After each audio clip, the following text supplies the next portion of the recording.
Bom, eu sou aluno de doutorado do laboratório orientado pelo João Leite e também orientado pelo Rodrigo Pereira. E o nosso laboratório está num contexto assim, de interesse em torno da modulação do córtex pré-frontal, porque o córtex pré-frontal é uma área do córtex muito relacionada com comportamentos executivos, memória de trabalho, tomada de decisões. E o interesse do laboratório é entender como várias áreas do cérebro, aliás, áreas do encéfalo, atuam modulando o córtex pré-frontal e, portanto, comportamentos complexos. E uma estratégia do laboratório tem sido investigar vias que convergem para o pré-frontal, para o córtex pré-frontal. O córtex pré-frontal é essa regiãozinha aqui, que no caso do modelo do rato, no caso do cérebro do rato, né, que a gente modela para entender o cérebro dos mamíferos de maneira geral, fica localizado na parte da frente. Só para ter uma comparação, no caso dos humanos, o córtex pré-frontal é a área cortical que fica bem atrás da testa. E uma das vias que converge para o córtex pré-frontal é um núcleo do tálamo que chama núcleo médio dorsal. Como essa via envolve projeções muito fortes, né? Projeções neuronais muito fortes para o córtex pré-frontal, e sabendo também que estados colinérgicos, né? Estados colinérgicos do cérebro como um todo,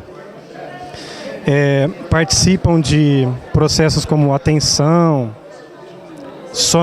o sono REM, e funções executivas, né? A gente se interessa pela modulação desses estados colinérgicos sobre a funcionalidade dessa via. Mais especificamente, que funcionalidade mais especificamente? A plasticidade sináptica, ou seja, como essa via pode ser sensibilizada ou dessensibilizada artificialmente, usando modelos que existem modelos de estimulação elétrica do cérebro que têm a intenção de simular a sensibilização ou a dessensibilização de neurônios. No caso desse trabalho, é um modelo de fortalecimento de sinapses, fortalecimento de conexões. Através de um protocolo de estimulação, a gente faz com que os neurônios do córtex pré-frontal fiquem mais sensíveis às informações provenientes do tálamo médio dorsal. Como que a gente faz isso? Aplicando essa estimulação no tálamo médio dorsal, usando um aparelho que é um estimulador. Toda vez que a gente estimula, dá um estímulo simples no córtex pré-frontal, esse sinal é captado por um pré-amplificador, que por sua vez cujo sinal é convertido num sinal digital para poder ser lido no computador. E o que a gente lê é isso aqui. Isso é um sinal que a gente capta no córtex pré-frontal depois que a gente estimula o tálamo médio dorsal. Quando a gente aplica um trem de estímulos, não mais estímulos únicos, mas quando a gente aplica um trem de estímulos sobre o tálamo médio dorsal, ocorre um pequeno aumento, não sei se está dando para ver, se fizer ocorre um pequeno aumento da amplitude. A amplitude, eu digo, é a diferença entre esse pico positivo e esse pico negativo. Ocorre um pequeno aumento dessa amplitude, que quer dizer que os neurônios do córtex pré-frontal ficaram mais sensíveis. Só que para esse grupo que a gente injeta uma droga específica, que é um agonista muscarínico, que é uma droga que a gente usa justamente para fazer esse modelo de ativação colinérgica do cérebro como um todo. Quando a gente injeta essa droga,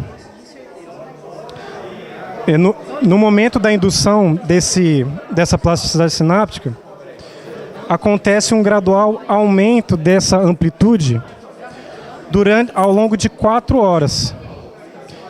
E quando a gente injeta uma substância controle, esse aumento desaparece e a amplitude volta ao normal. Então, nesse gráfico, o que a gente enxerga? A linha vermelha é a amplitude horizontal, que acaba sendo potencializado a longo prazo em função da injeção da droga. Então, a injeção da droga, essa sensibilização dos neurônios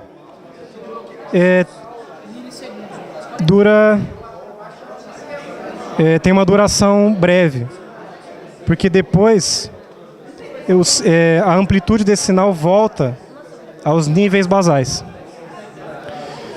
Então esse é o desenho do nosso experimento. A gente coleta durante 30 minutos essa linha de base, que é fazendo estímulos únicos para coletar esses sinais. Aí termina a linha de base. Passou esses 30 minutos. Dentro desse período a gente vai coletar o eletroencefalograma do animal, para justamente avaliar o efeito da injeção dessa droga, que é um agonista muscarínico. Quando eu injeto uma substância controle, as ondas cerebrais continuam lentas, porque o animal está anestesiado, está sob uma anestesia profunda que é permanente. Porém, quando eu injeto a pilocarpina, as ondas lentas dão lugar a um padrão de ondas com menor amplitude e com frequência mais rápida. Esse padrão aqui é correspondente ao sono REM e também a estados comportamentais da vigília, quando o animal está acordado. A gente monitora durante essa janela temporal de coleta de EEG. E depois a gente coleta durante 4 horas novamente a gente volta a coletar os potenciais durante 4 horas para a gente avaliar qual foi o efeito dessa droga sobre a plasticidade sináptica dessa via. E as implicações do nosso trabalho, é um trabalho, ainda é uma primeira etapa do doutorado meu especificamente, mas vai ser continuado. Pilocarpina não é a única droga que a gente pretende aplicar no cérebro, a gente também pretende aplicar nicotina, porque se por um lado a pilocarpina se liga a receptores muscarínicos, a nicotina se liga a receptores nicotínicos no cérebro. E como a gente está interessado em estudar o efeito da acetilcolina no cérebro como um todo, a acetilcolina é essa que ativa receptores muscarínicos e nicotínicos, a gente também vai estudar a influência da nicotina sobre a plasticidade sináptica, buscando implicações para um entendimento maior sobre as funções do córtex pré-frontal, na tomada de decisões, na memória de trabalho e também na consolidação de memórias.